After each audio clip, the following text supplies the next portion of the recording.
สิจ้าทุกคนวันนี้ได้โอกาสก็เลยมารีวิวโครงงานน้ำก้อนของบริษัทเวียดอานให้ลูกค้าทุกท่านทุกคนได้เบิ่งนำกันเนาะเครื่องนี้จะเป็นเครื่องขนาด7ตนต่อ24ชั่วโมงเนาะออกแบบและคิดค้นด้วยบริษัทเวียดนามทวารทานได้สนใจเครื่องเห็นน้ำก้อนเนาะไม่ว่าจะเป็นขนาดใดเนาะตั้งแต่1ต้นขึ้นไปจนฮอด30ต้นต่อมื้อเนาะสามารถสอบถามรายละเอียดได้ที่เบอร์โทร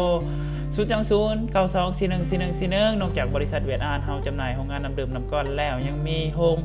เป่าขวดโฮงเป่ากระตุกเนาะโฮงบรรจุขวดเนาะ